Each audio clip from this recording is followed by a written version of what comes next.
صبح 8 بجے کے قریب ہم دونوں کے لیے ناشتہ کیا، وہ تو بے ہوش تھا۔ میں نے ناشتہ زار مار کیا۔ میں نے سوچا کہ اب عنقریب میری بھی ایسی چیخیں نکلنے والی ہے۔ دوپہر کے قریب اسے ہوش آیا۔ پہلے کی طرح اس کی ناک سے نکلنے والا خون اس کے چہرے اور گردن پر جمع ہوا تھا۔ میں نے اس کے چہرے سے خون صاف کیا، اسے پانی پلایا۔ جوان مجھے تشکر بری نظروں سے دیکھ رہا تھا۔ میں اسے تھوڑا کھانا کھلایا اور اسپرین کی 2 گولیاں کھلائی۔ اس نے میرا شکریہ ادا کیا اور بولا میرے ساتھ تو جو کچھ ہو رہا ہے میں سمجھتا ہوں کہ 2-4 روز کے بعد میں زندہ نہیں رہ پاؤں گا۔ میرے پاس تو ان ظالموں کو بتانے کے لیے کچھ ہی نہیں۔ میں تو بھارتی فلمیں دیکھنے کے شوق میں مارا گیا۔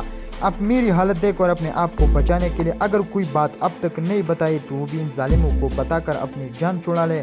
اس کی اس بات سے میں سوچ میں پڑ گیا کہ کل تک یہی شخص گڑگڑا کر یہاں سے نکلنے اور تشدد سے بچنے کے لیے میری مدد طلب کر رہا تھا، اور یہ آج مجھے نصیحت کر رہا ہے۔ تو دوستو آج کے لیے یہی کافی ہے۔ ملتے ہیں بہت جلد انشاءاللہ اگلے قصے کے ساتھ۔